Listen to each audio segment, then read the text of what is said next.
दोपहर का समय था।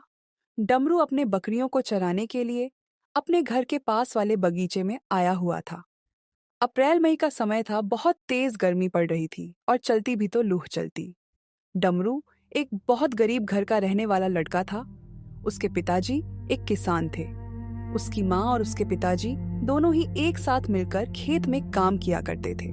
बचपन से ही घर में पैसे की कमी होने के वजह से डमरू कभी स्कूल नहीं गया। लेकिन उसकी माँ सीता, वह थोड़ी पढ़ी लिखी थी, इसलिए हर रोज शाम को वह डमरू को पढ़ना सिखाती थी। और ऐसे ही डमरू को थोड़ा बहुत पढ़ाई का ज्ञान होता है। उसके पिताजी का नाम है रामू। रामू बहुत सीधा साधा और परिश्रमी इंसान था। वह कभी किसी के साथ कुछ गलत नहीं करता और गलत होते हुए देखा भी नहीं जाता। बस इसी कारण जतनपुर गांव में रामू को लोग बहुत इज्जत देते थे। एक दिन सुबह का समय था। डमरू अभी भी सोया हुआ था। सीता खाना बना रही थी और रामू बकरियों को पानी पिला रहा था। डमरू अभी भी सोया हुआ था तो रामू आकर कहता है,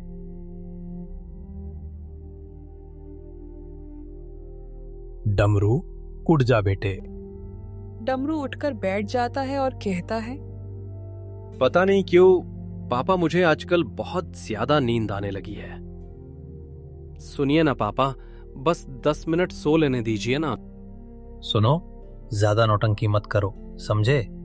इतना सोओगे तो आदत व खराब ना हो जाएगा।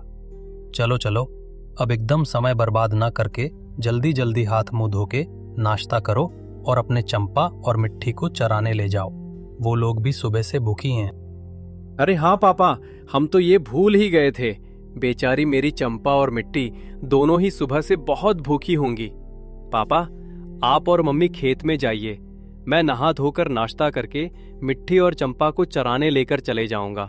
और हाँ, आप बिल्कुल भी टेंशन मत लेना, मैं अपने साथ खाने का डब्बा भी ले जाऊंगा। ये हुआ ना बात? अच्छा तो ठीक है, अब तुम उठो। मैं और तुम्हारी मम्मी खेत में काम करने जा रही हैं। ठीक है पापा। उसके बाद थोड़ी देर में रामू और सीता दोनों खेत में काम करने के लिए घर से निकल जाते हैं और डमरू भी रेडी होकर अपनी बकरियों को चराने के लिए निकल जाता है। डमरू मन का सच्चा और दिल का बहुत नेक इंसान है, लेकिन जब उससे कोई टेढ़ी तरह से बात करता तो वह भी उसी भाषा में जवाब देता है। अरे चंपा, थोड़ा धीरे धीरे नहीं चल सकती क्या रे? मुझे पता है तुम दोनों को बहुत भूख लगी है, लेकिन इसका मतलब ये तो नहीं कि तुम दोनों मिलकर मुझे गधा जैसा दौड़ाओगे। तनिक धीरे धीरे चलो रे। डमरू अपने बकरियों से इस तरह बात करता है जैसे मानो वह दोनों उसकी दोस्त हो और उसकी सारी बातें समझती हों। जतनपुर गांव में कोई भी डमरू से नफरत नहीं करता था, क्योंकि वह किसी से बिना वजह बहसबाजी या झगड़ा नहीं करता, अपने से बड़ों की इज्जत करता और इसलिए सभी उसे बहुत प्यार किया करते।